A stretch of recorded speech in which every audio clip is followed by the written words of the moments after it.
Senhoras e senhores, o nosso convidado de honra dessa edição, ele é angolano. Ele é nascido aos 10 de março de 1978 e é naturalizado, pasmem, na ex-União Soviética, na região que compreende atualmente a República da Moldávia. Ele é filho de Arthur Vidal e Maria Fernanda Kassova. É dono de um currículo vasto e invejável que abrange várias áreas do conhecimento. Em sua formação acadêmica, ele é mestrando em Antropologia Jurídica, possui licenciatura em História e Pedagogia pelo Instituto Superior de Ciências da Educação da Universidade Agostinho Neto, em Angola. Além disso, possui estudos avançados na área do direito, além de formação em magnetismo pessoal, astrologia e parapsicologia, e pela Escola de Astrologia e Parapsicologia de Luanda. É também professor de yoga kemética, que creio eu ter relações com conhecimentos herméticos egípcios.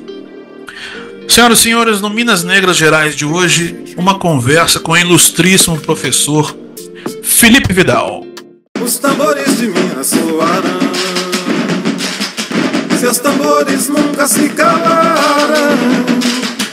Os tambores de Minas soaram, seus tambores nunca se calaram.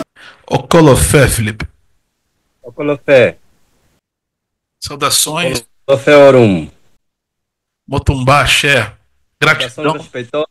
Saudações. Finalmente dos Minas Negras Gerais.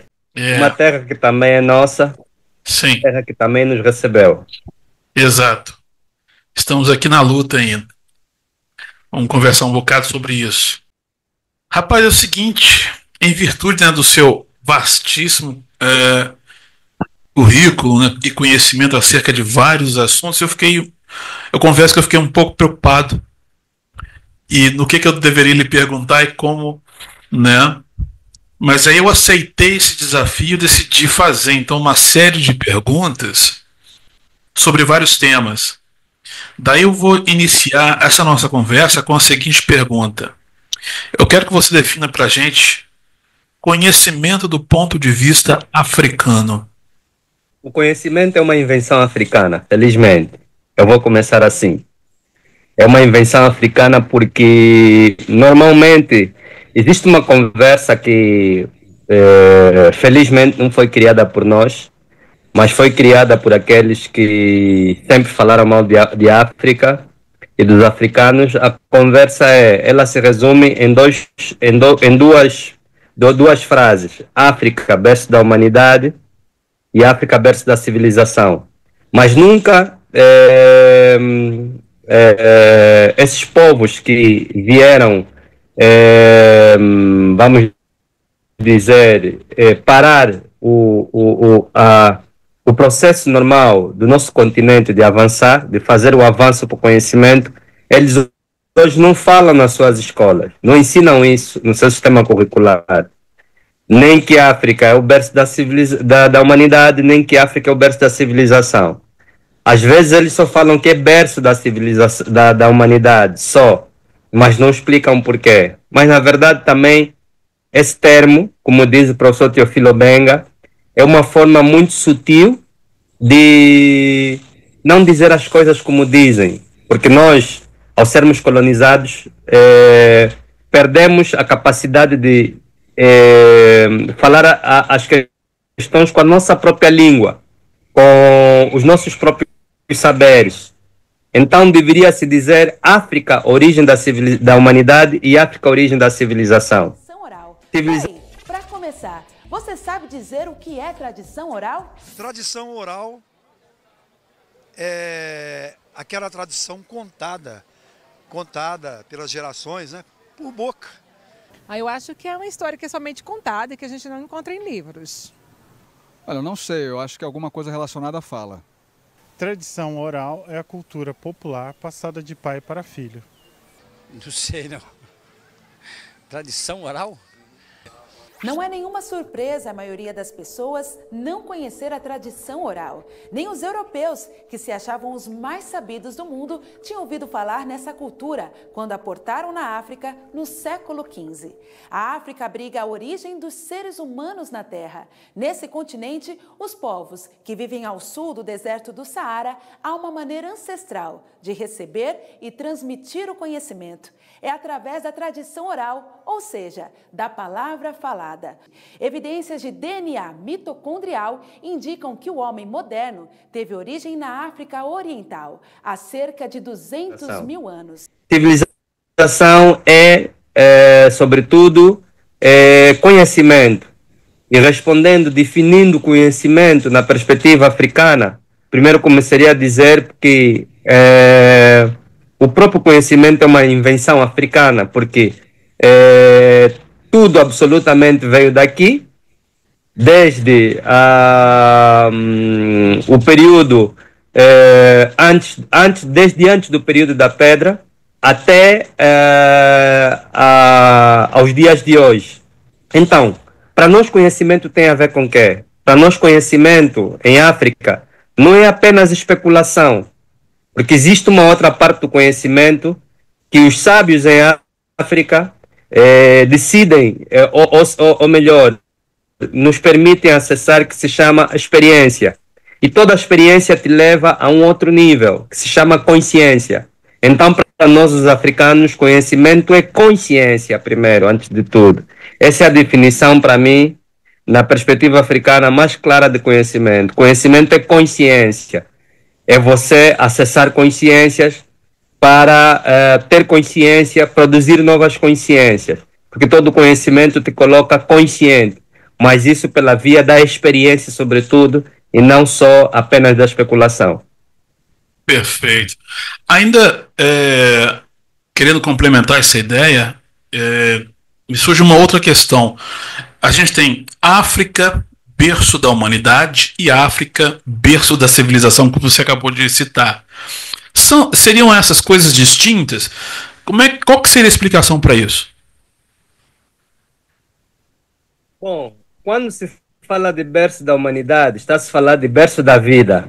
E a vida é o único lugar capaz de haver vida no mundo, mesmo que se o mundo começasse hoje, é a África, porque a África se encontra exatamente na região meridional, onde o único lugar que é capaz de receber chuva em abundância e calor em abundância para poder ter vida. E nós podemos encontrar escrito bem claro, por exemplo, no primeiro volume de História Geral de África, que foi, portanto, produzido sobre os auspícios da Unesco. Então, África, berço da humanidade, primeiro devia ser berço da vida, porque toda a vida se expande para aqui, se expande a partir daqui. Se a teoria da Pangeia, que ainda não foi provada, por isso se diz teoria, não é? Se a teoria da Pangeia estiver exata, de que todos os continentes estavam ligados e os outros continentes começaram a se afastar de África, quer dizer, e a química, a física nos mostra que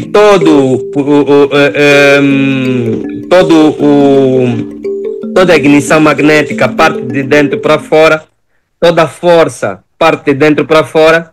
Então a África é de facto esse lugar de onde a vida se expande. Primeiro a vida paleontológica geral. Depois, África é berço da humanidade porque a origem da humanidade, porque existem até hoje a paleontologia humana, né? A chamada ciência aprovada, demonstra que existiram 8 espécies de seres humanos, não é? Até chegar ao Homo sapiens sapiens. Essas 8 espécies surgiram exatamente em África. Só foi o único lugar capaz de haver tipos humanos. E dessas 8 espécies, só 2 saíram do continente e foram para fora. Tanto que a teoria do Neandertal, hoje cada vez mais se começa a se notar que o tal Neandertal é africano, porque a diferenciação racial só começa há 20 mil anos antes de Jesus Cristo. E mesmo até o Homo neandertal, como dizem, ser de origem europeia, não é. O professor Cheikh Anta Diop já demonstrou isso, e muitos outros demonstraram isso, mas sobretudo Diop, porque o homem de Broken Hill, que é exatamente o antepassado do Neandertal, ou exatamente de onde o Neandertal surgiu, ele surge 110 mil anos, cerca de 80 a 110 mil anos, antes do Neandertal da Europa, aqui em Broken Hill, no Zimbábue. Então, a África é berço da humanidade por causa disso. E há diferença entre berço da humanidade e berço da civilização, por quê? Porque quando você começa a criar conhecimento, a ter noção de você mesmo, nós imagina que levamos milhares e milhares de anos para podermos estarmos conscientes, para o nosso espírito, o nosso ori, o nosso ka, o nosso muntu ou mutué, para ter contato com com o corpo, dominar o cérebro completamente, acessar esse mecanismo, esse hardware, o cérebro, os movimentos, etc. E produzir, sobretudo, informação a partir da luz que nós recebíamos dos nossos olhos, interpretar essa luz, interpretar esses sons, nós levamos milhares e milhares de anos. E veja aqui, esse processo também levou tempo, e ele vai começar aonde? Vai começar em África. Então, já na Idade da Pedra, e é na Idade da Pedra que nós vamos encontrar o primeiro grande marco de civilização da humanidade. Não é na Antiguidade, é na Idade da Pedra, por causa da chamada pintura rupestre. Porque as imagens mais antigas da pintura rupestre no mundo, embora que se diz que houve um estudo, mas eu não tive contato com esse estudo ainda, diz que se descobriu que as pinturas rupestres mais antigas do mundo foram encontradas agora na floresta da Amazônia. Bom, não sei, tem algum ceticismo.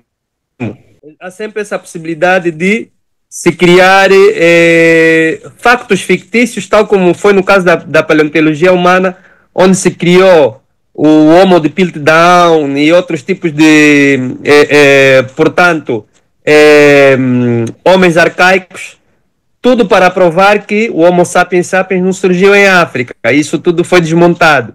Então, o que se sabe desde 1962, que começou de 69, quando houve a grande conferência ou o colóquio sobre a origem da humanidade, a origem do Homo sapiens no mundo, sabe-se que as imagens mais antigas criadas na arte rupestre estão aqui em África. Elas têm mais de entre 73 mil a 78 mil anos.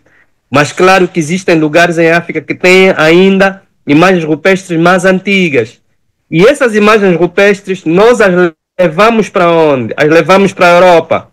Veja aqui, e o europeu que quer destroçar ou quer nos confundir, quer confundir a nossa própria história, ela acaba por nos dar razão, porque dos factos agora da paleontologia humana descobertos na Europa, disseram-nos assim que as imagens mais antigas agora que tem da arte rupestre na Europa têm 45 mil anos, não é? Entre 40 e 45 mil anos antes de Jesus Cristo, e foram encontradas no sul da Europa, na Bulgária. Mas antes disso diziam que as imagens mais antigas rupestres do mundo eram aquelas que se encontravam em Magdalena, na Espanha, e também no sul da França, não é? Em Lascaux.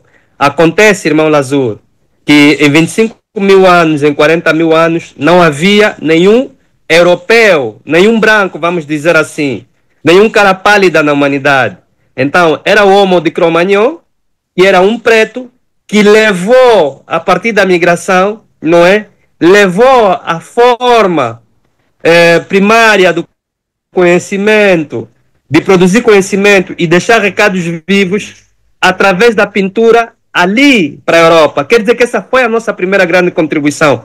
Porque se você estudar a pintura rupestre da Europa e a pintura rupestre africana, você vai encontrar até os tipos anatômicos que são africanos. Mesmo até a Vênus de Willendorf, a Vênus de Lespug, a Vênus de Kontinsky, são mulheres que têm a estatopigia africana, não é? Então, por isso se diz berço da civilização, porque a civilização é o quê? É viver em paz. E, irmão Lazur, eu sou artista plástico também, e vou lhe dizer, para fazer as pinturas rupestres, você tem que ter o culto e o hábito de ser artista. E isso te ensina você a viver de forma cívica, ou seja, estar em cívitas, ter civilização. Porque o pintor, ele intelectualiza todo tipo de conhecimento, não é? Então, é aí que nós temos a diferença entre berço da humanidade, que é o início da vida, mas depois temos o berço da civilização, porque é aqui também onde começa o conhecimento, e esse conhecimento, a partir da Idade da Pedra, é levado para a Europa, para a América, para a Austrália, etc., e a Ásia, etc. Perfeito. Então aquela teoria de que a Grécia, né, seria o berço da civilização é completamente deturpada, então. Totalmente, irmão, porque nós até temos aqui, bem próximo, não é? Está do outro lado, não vou levantar para não destoar a nossa entrevista, que está começando muito bem. Nós temos aqui um grande historiador, por exemplo, ele é inglês, sim, penso que é inglês, o Martin Bernal, que escreve o livro de Black Athena. No livro Black Athena, um dos capítulos, ele explica como é que o mito da civilização grega foi inventado, não é? São eles próprios a falar, não é? E vai ver que todos os grandes filósofos da Grécia, eles estudaram onde? Foram nossos estudantes no Egito. Desde Solon, que foi o primeiro criador dos chamados Estados gregos, não é? Solon estudou durante 12 anos no Egito. Solon foi um dos que estava lá. Anaximenes, Sócrates, Platão e muitos outros. Então, e vai ver que a Grécia, ou seja, a cidade, por exemplo, de Atenas, foi fundada por quem? Foi fundada por Cécropes. Cécropes foi um egípcio preto que levou para a Grécia o conhecimento, o enterro dos mortos, a escrita e etc. Além do mais, eu falei primeiro deles próprios, né? Martin Bernal escreve Black Athena, são 3 volumes.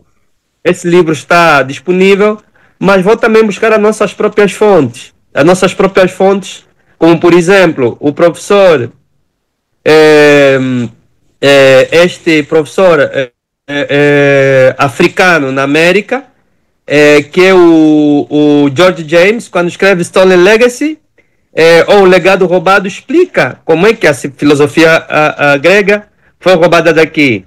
Depois vamos ver o próprio professor Cheikh Anta Diop, que demonstra isso, e muitos outros que vão demonstrando isso, não é? E uma das provas que a Grécia não é, portanto, o berço da civilização é a própria arte, a arte grega, que é extremamente pobre, sobretudo no domínio da pintura e no domínio da arquitetura, porque os gregos nunca conseguiram atingir a perfeição da arquitetura, coisas que os antigos Kemetiu, seus mestres, seus professores, atingiram. O máximo aonde a arte grega chegou foi na escultura naturalista. E ninguém pode nos dizer que Policleto foi melhor escultor, por exemplo, que Shem Keritsen. Aliás, o primeiro código sobre as artes, ou o primeiro tratado artístico do mundo, foi escrito por Iritsen, que foi um artista no tempo do faraó Mentuhotep V. E Mentuhotep, quando vivia, a civilização grega não existia de maneira alguma. E a civilização grega não teve mais do que 300, 400 a 500 anos de durabilidade, porque depois houve a decadência, não é? Depois do helenismo, a Grécia caiu, não é? Depois de Alexandre o Grande, a Grécia caiu. É só nós vermos isso. Então é insincero, não é verídico, não é factível dizer que a Grécia é o berço da humanidade. A Grécia é berço da civilização ocidental. Isso sim, podemos discutir isso, não é? Porque antes dos gregos ainda existiram os etruscos que estavam em dado momento mais avançados que os próprios gregos. Interessante. Eu tô te ouvindo e tô tentando fazer um quebra-cabeça na minha mente, no meu ori, para tentar compreender. Quer dizer, você tem a cultura africana, a cultura egípcia, que foi copiada pelos gregos, e, consequente, você tem os romanos que copiam a arte e cultura grega. Me corrija se eu estiver errado. É exatamente isso. Uhum. Perfeito. Perfeito. Olha só, vamos falar um pouco do professor aqui. Você carrega o mesmo nome do seu avô, né? Que também era Felipe Vidal. Entretanto, a gente sabe que se tratar de nomes eurocêntricos, né? E do colonizador, como Rogério, como meu nome, por exemplo. Ao que me parece, o movimento de descolonização de ambas as culturas africana e afro-brasileira tendem a crescer nos próximos anos, estendendo-se até as próximas gerações. O que me leva à seguinte conclusão, que o futuro é ancestral. E aí, queria saber se você concorda com essa afirmação e qual seria seu parecer sobre isso. Sim, primeiro eu começaria com o nome, não é? Esse nome que eu levo é um nome colonial, não é?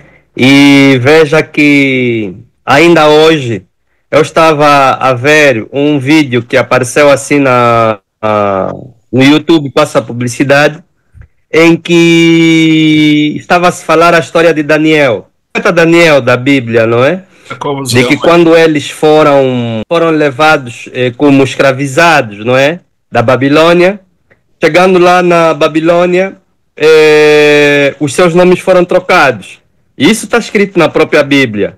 Os babilônios disseram, a partir de hoje, Daniel e seus camaradas vão deixar de ser ter os nomes hebraicos e ter os nossos nomes, né? Serão Sadraque, Mesaque e Abidnego. E lá na própria Bíblia está escrito assim, segundo eles, os babilônios escreveram, disseram, eles vão ter esses nomes para que nunca mais recordem o seu Deus e nunca mais recordem a sua cultura. A mesma coisa o Ocidente fez aqui. Porque o professor Dumbi Facoli, que foi que descansa em força junto dos nossos ancestrais, o presidente da RNA Maat, ou das associações religiosas africanas e das escolas espirituais africanas, o professor Dumbi Facoli dizia que a cultura ela se promove em 3 níveis. Primeiro, no nome, na língua e na tradição. Quando nós estamos a falar do nome, nós estamos a acessar a nossa própria história. Ou seja, um nome para nós, por exemplo, no yoga quemético, é um ekau. Ekau é aquilo que no yoga hindu se chama de mantra. Não é? Quando eu acessar o nome, e o nome para nós é muito importante. Uma das culturas, ou a cultura que mais importância deu ao nome, é a cultura africana. Por exemplo, no Kemet, nós chamávamos de Ren. E Ren é uma das divindades que vive dentro de nós, para além do Ori, não é? Ou para além do Ka, não é? Então, ao trocar os nossos nomes, muda a nossa vibração, muda a nossa história e acessam a outras, vamos dizer, acessam a outros campos energéticos. Então, é muito perigoso nós continuarmos com esses nomes, não é? por exemplo, eu hoje uso um outro nome para me identificar. Claro que ficou muito esse Felipe Vidal, mas estou me agradecendo aos gênios que trabalharam comigo com esse nome durante muito tempo. Mas eu sou, por exemplo, um dos meus nomes é Ntunziama, ok? E quando eu digo Ntunziama, já não é Felipe Arthur Vidal, porque ao me canalizar com esse nome Felipe primeiro, vão me canalizar com dois grandes assassinos, o pai de Alexandre o Grande, que matou os outros depois de um jantar, e o outro, Filipe o Belo, que decidiu acabar com os templários que não queriam colaborar com a escravatura em África, não é? Filipe o Belo esse que colaborou com o Papa para exterminar os templários, para ficarem com dinheiro dos templários, enviarem esse dinheiro para Portugal para poder financiar a escravatura. Ok? Então, são nomes extremamente perigosos. Então, nós devemos acessar o nosso nome, os nossos nomes próprios, falarmos as nossas próprias línguas, por mais difícil que seja. Quanto à sua afirmação, eu concordo totalmente com ela. Sim, o futuro é ancestral, porque o mundo sempre foi ancestral. E nós não temos outro meio, porque a natureza não volta duas vezes no mesmo lugar, como dizia o professor Cheikh Anta Diop. A natureza sempre corrige quando alguém vem cometer um erro de propósito, ela sempre corrige. É como vamos dizer, é a força de Olodumare, não é? Passando por aí. Olodumare não passa duas vezes no mesmo tempo. Kalunga não passa duas vezes ao mesmo tempo, no mesmo lugar, no mesmo sítio. Ele passa uma vez e ele depois faz o círculo, não é? Portanto, fazer uma sequência. A questão é, nós fomos tomados num acidente de percurso por um povo que era muito, vamos dizer, que ainda estava dentro e ainda está até agora dentro da infantilidade espiritual, porque fabrica bombas nucleares, desmata florestas, cria doenças nos próprios laboratórios, e só um povo infantil é que faz isso. Veja que nós estamos aqui no mínimo há 350 mil anos, como Homo sapiens sapiens, negros, pretos, recebendo toda a quantidade de luz. Nós acordamos muito cedo que a melhor forma de vivermos aqui era respeitarmos os ciclos dos néter, palavra que deu origem à palavra natureza. Então, é imperioso, e o próprio universo vai fazer isso por causa da lei de Maat, que é a lei de Xangô, não é? Que é a lei de Nkosi, para nós aqui, Congo, Angola. Por causa dessas leis, nós vamos voltar ao nosso lugar original. Nós, os pretos, vamos voltar a dominar esse mundo. Só que eu temo muito, né? Eu temo como é que esse nosso domínio vai ser. Se as coisas continuarem como estão, pode ser pela negativa, sim. Porque o universo às vezes é ríspido a tomar as rédeas da vida, não é? Pode ser que os africanos fiquem mais ásperos que os outros povos para poderem sobreviver, porque até agora a decisão dos outros povos é exterminar com os africanos. Isso não parou, essa história não parou até hoje. Ou se calhar os outros povos vão acordar, vão despertar, e então nós vamos poder viver pela primeira vez na história da humanidade em harmonia com as outras chamadas raças ou com os outros tipos humanos. Perfeito, perfeito. Professor, tendo em vista seus conhecimentos queméticos, ou seja, conhecimentos do Antigo Egito, e sabendo da relação direta de Jesus com o Egito, eu vou te perguntar uma coisa. Era ele um homem preto? E o que será que a Bíblia ainda não disse sobre ele? Muito bem. Essa questão novamente, mas é bom falarmos disso. Muito bem. A primeira questão é que sobre Jesus, sobre o Mestre Jesus, é sobretudo a questão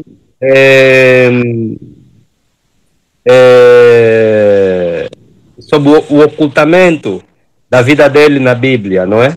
Porque nós vemos ela aparecer, nasce, até os 12 anos, depois desaparece completamente, e depois fazem ela aparecer aos 30 anos, não é? 29, 30 anos. Então, não é por acaso, não é? É uma das personagens da humanidade que teve o maior apagão da sua própria história, da sua própria existência. E houve propósito para se fazer isso. Foi através dessa personalidade que se cometeram os maiores e grandes crimes da humanidade, não é? Cravatura, por exemplo, o apagamento de outras civilizações, porque era a civilização cristã, era a cristandade sobretudo, e era posto como o emblema para poder se fazer todas as atrocidades que se fizeram contra vários povos no mundo. Estamos a falar dos africanos, dos índios, dos vários povos índios na América, dos aborígenes na Austrália, na Papua Guiné até hoje continua a matança. Portanto, tudo em nome do cristianismo. Quando se fala da raça, ou do tipo humano, da tipologia humana, desta figura da humanidade, eu primeiro vou trazer aqui algo muito importante, que foi feito há pouco tempo, é polêmico, não é? Mas devia suscitar curiosidade, pelo menos para os cientistas e para os religiosos também. Foi o que o presidente Vladimir Putin fez. Ele liberou cerca de mais de 2.000 obras de arte que mostram de facto a negritude de Jesus Cristo, não é? De Jesus o Cristo. Portanto, será que é por acaso que as pessoas pintavam assim Jesus? Da minha experiência enquanto professor de História da Arte, eu sou professor de História da Arte há mais de 15 anos, eu posso vos demonstrar como as figuras de Jesus começaram a ser pintadas até chegar a essa forma. A iconografia europeia é clara. As primeiras imagens de Jesus foram umas imagens quase de um romano sem barba, não é? Depois, quem vai trazer a imagem de Jesus com barba, mas assim todo rude, todo áspero, é Cimabue. Cimabue foi um pintor do pré-renascimento, não é? Então, decidiu-se, de facto, criar uma imagem de um Jesus branco, não é? A partir da iconografia latina ou romana. Agora, o que é preciso dizer? Raça de Jesus Cristo. Ele só podia ser preto. Quais são as provas que eu diria que que ele é preto? É a ocupação de Jerusalém, não é? Onde se diz ele ter nascido.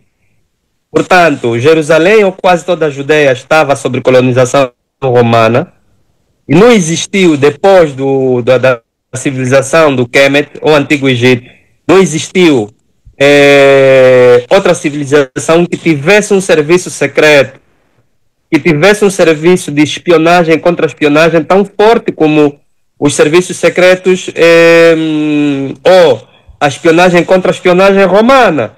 Lembremos que Roma tinha um império e Roma governava com a mão da força, a mano militar. Ele tinha que ter um serviço de informação e contra-informação forte para poder dominar totalmente toda aquela região. Se, afinal de contas, Jesus ao nascer se deu conta de que viria uma grande... e nós temos que saber que antigamente, hoje também existe isso, mas agora se faz com mais discrição. Antigamente não. Nós sabemos que antigamente política, magia, astrologia, tudo isso estava ligado.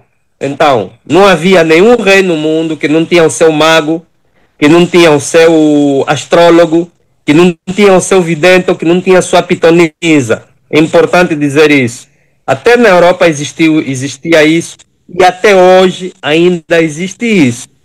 Só que agora é mais discreto, não é? Por causa do ateísmo, a tal separação da cientificidade, etc.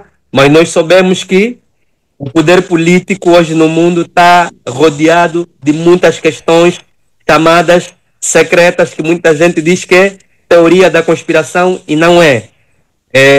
Porque o que sustenta o poder político é o poder espiritual. Atenção. Então, se os magos, os astrólogos deram conta que nasceu uma criança que era especial, que era rei dos judeus, e no entanto, Herodes, na altura, estava no poder, que estava sob a comandar a Judeia, era um rei impostor, colocado lá pelos romanos, e a família de Jesus tinha que se esconder no Kemet, no Egito. Logo, é muito lógico pensar que uma família de pessoas brancas iria ser encontrada num país dominantemente preto, que era o Egito. A primeira prova está aí.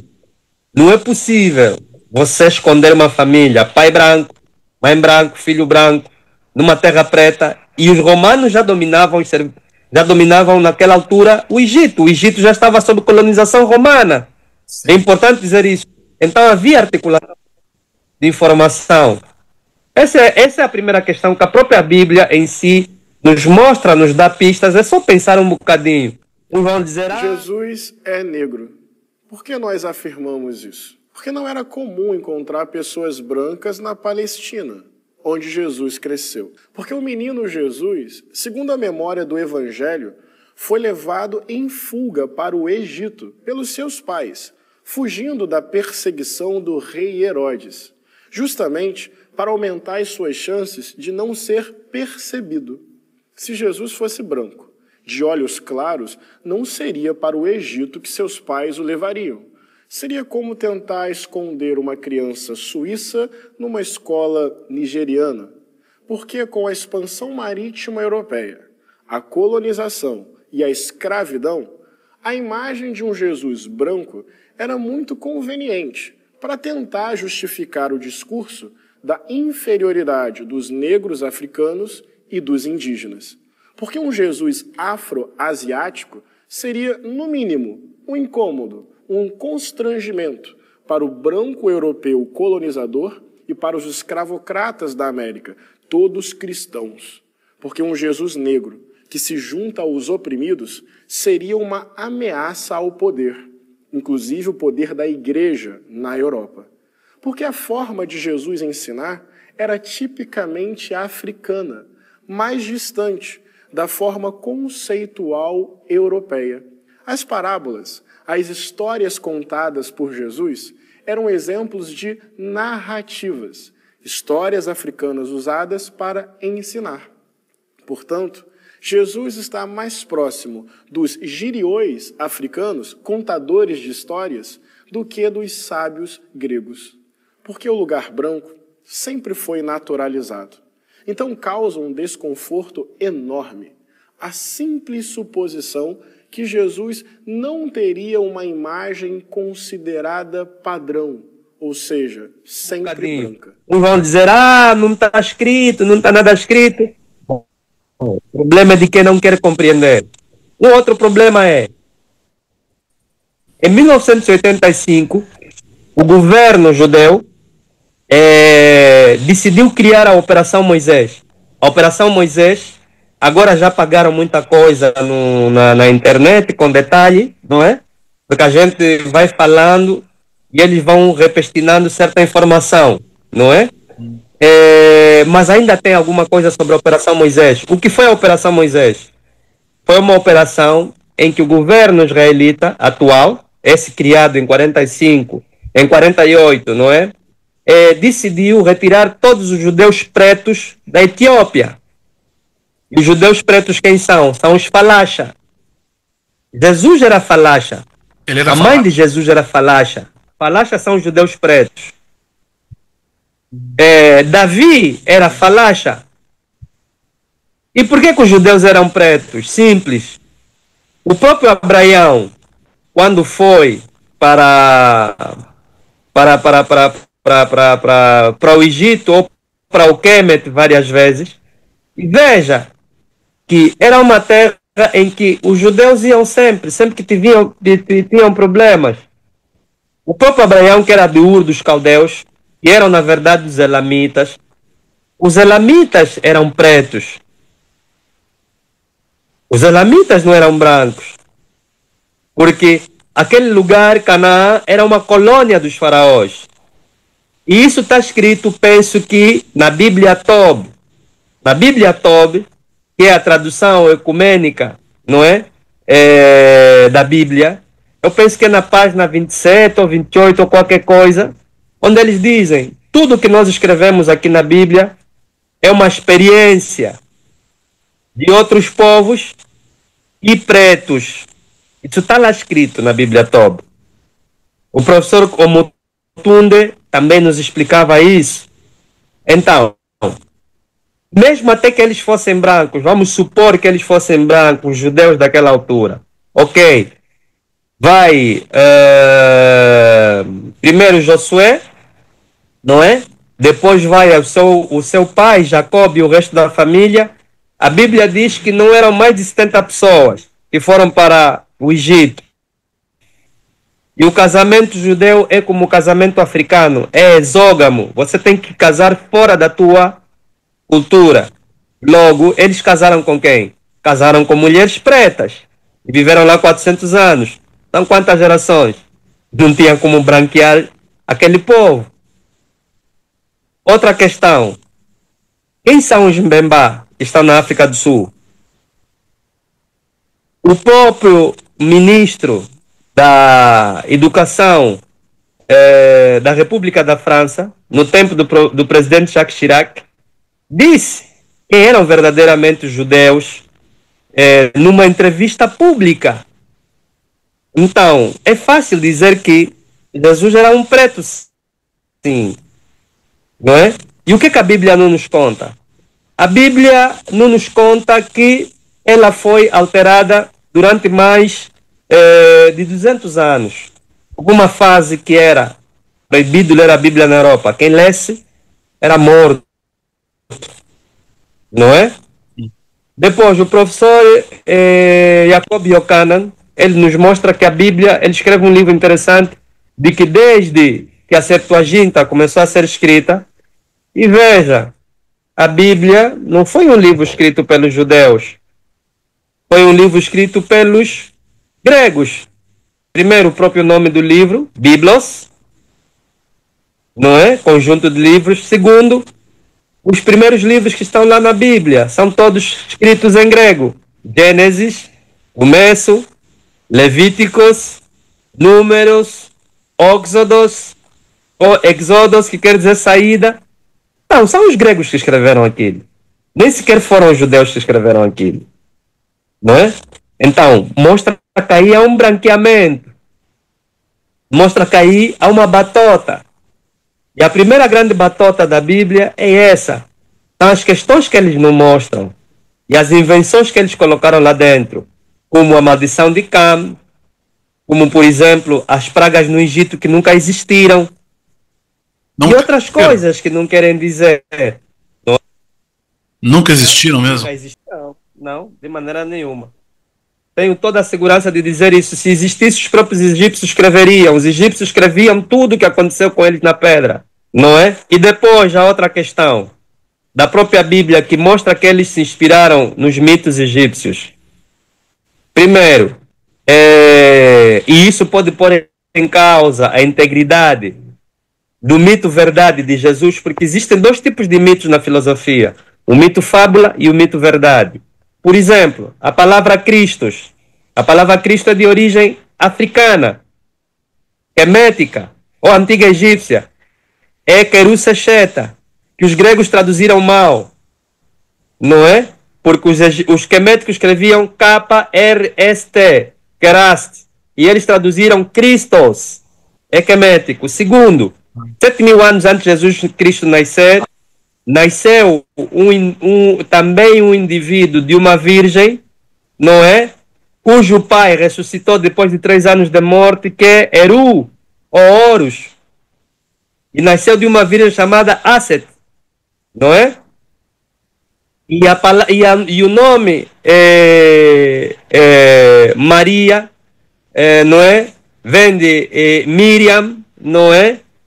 Vem de Mer Aset, que quer dizer estrela do mar, não é? Ou estrela brilhante, é um nome quemético, egípcio. Então, depois temos um outro problema ainda nisso tudo. Da questão da raça, por exemplo, ou da cor, por exemplo, de Jesus Cristo, não é? Que são as pinturas mais antigas, conforme eu disse, cristãs, não é? E em que essa história de Jesus, ele aparece pintado em preto, não é? Então, e a própria Bíblia também revela isso, diz assim, ele tinha cabelo como lã, o único cabelo como lã é o nosso, não é? Quer uma prova disso? Vou lhe dar. O próprio racista Gobineau, que escreve o livro sur l'inégalité des races humaines, ou sobre a desigualdade das raças humanas, passo a citar, ele dizia, os pretos de cabelo lanoso, lã, ok? Eles sabiam. Depois a própria Bíblia diz assim, pele de bronze e cobre. Quem tem cor de bronze e preto? Somos nós. Uhum. Então não há muitas coisas a se discutirem sobre a o real antropológico de Jesus. Ele é preto, não há dúvidas disso. As pessoas não fiquem com dúvidas disso. Mas ele só foi branqueado por causa do racismo que já estava institucionalizado há muito tempo. E o professor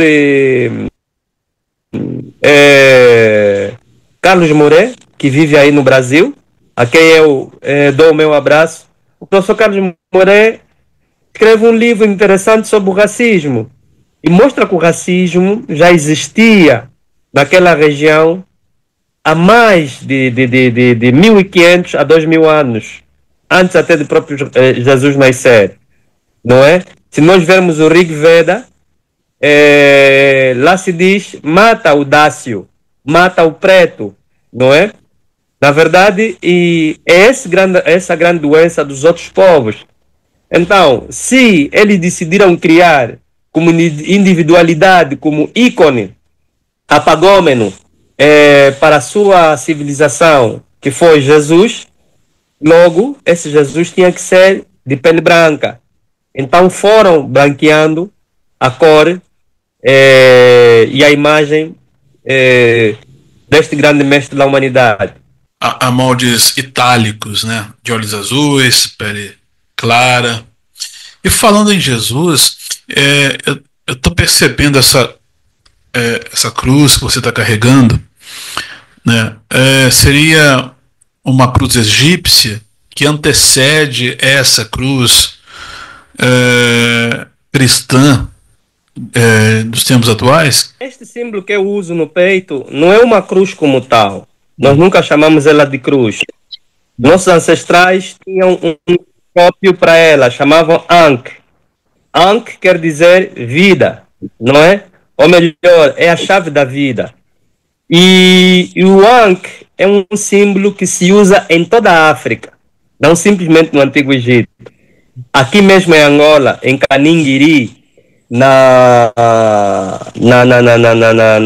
em Chitundurulu Mulume, que é uma das grutas mais antigas do continente, que se diz que as suas pinturas têm mais de 35 mil anos antes de Jesus Cristo.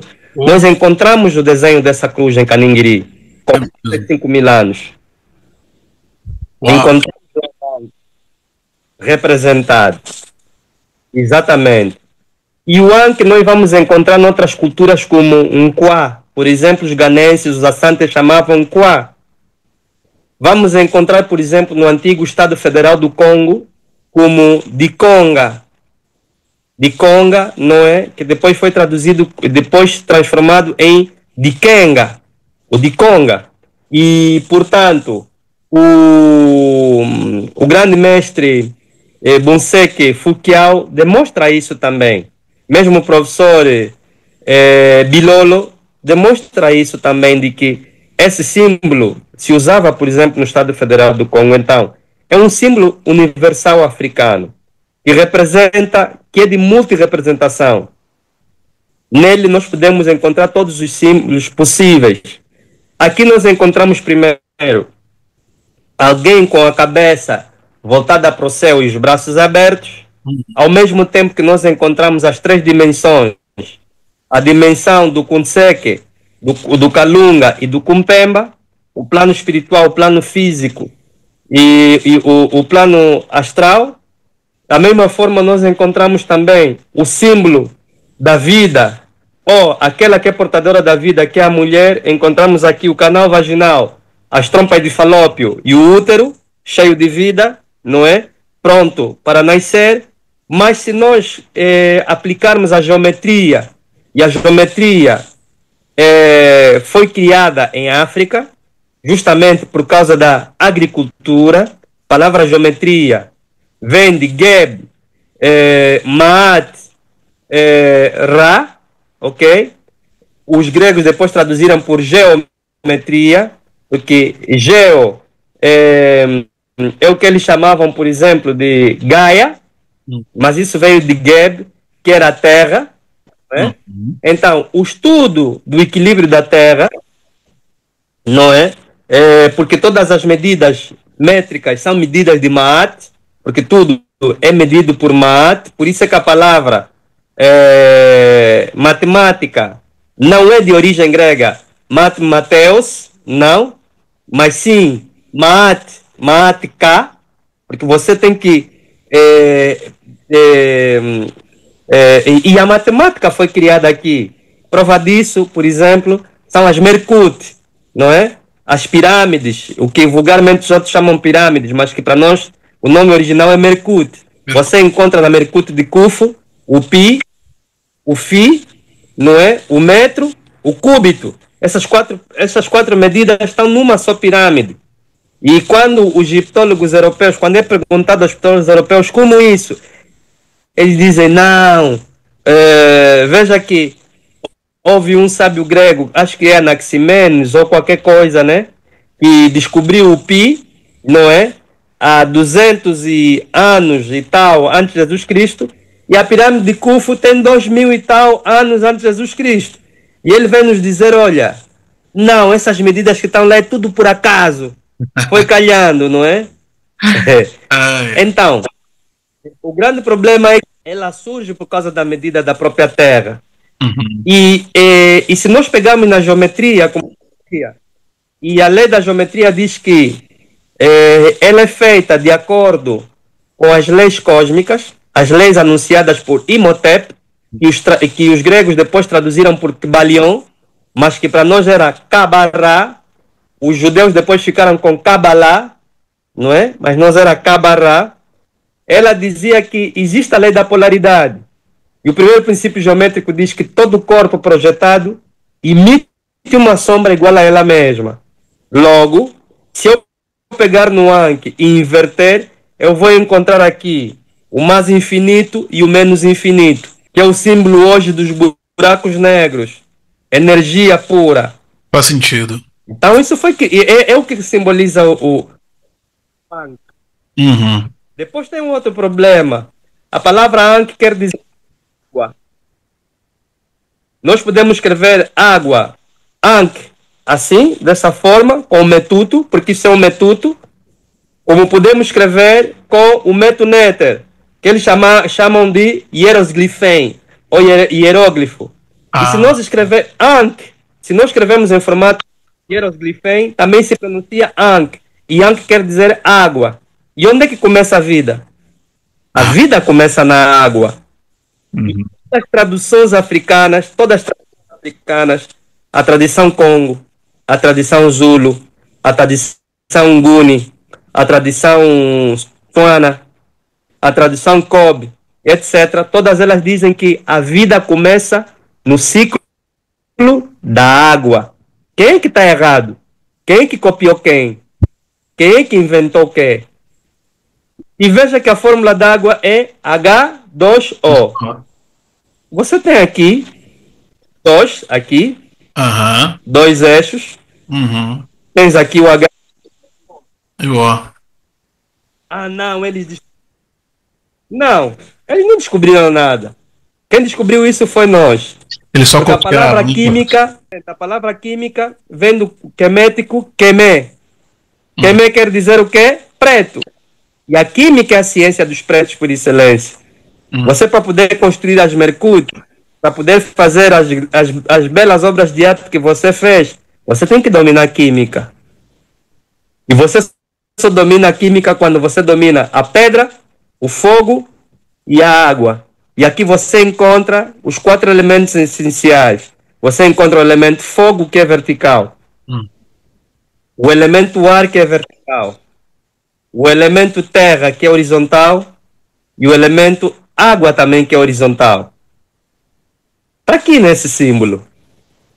Por isso é que depois, mais tarde, o europeu, depois de descobrir isso, disse: não, vamos fazer desse símbolo o símbolo de Satanás por excelência. Durante muito tempo, nós vimos muita gente diabolizando esse símbolo. Quando, na verdade, é um símbolo que representa todo o conhecimento, toda a universalidade. Além do mais, esse símbolo representa também os 4 pontos cardeais: o norte, o sul, o oeste e o oeste. Nossos antepassados sabiam que a vida está no sul. Não é? Porque o sul está em cima. O Nilo vai para baixo. Você sai do Nilo, porque você, quando chegar no Cairo, você está no mesmo nível de profundidade do mar, no mesmo nível do mar, não é? Quando você vai subindo, você vai atingindo o quê? Vai atingindo o sul. E os faraós, para poderem assumir o trono, eles tinham que fazer uma migração, tinham que ir a pé até o templo de Amun-Ra, não é? Que se localizava no Sudão, que foi destruído pelos romanos, não é? E depois tinham que regressar a pé até o Egito. Toda a vida está no sul, ok? Esse símbolo também representa isso. Perfeito, professor. E aí, gostou do vídeo e quer colaborar com o canal? Envie agora um Pix com qualquer contribuição para minasnegrasgeraispix@gmail.com. Ajude o canal. Os tambores de Minas soaram, seus tambores nunca se calaram. Os tambores de Minas soaram, seus tambores nunca se calaram.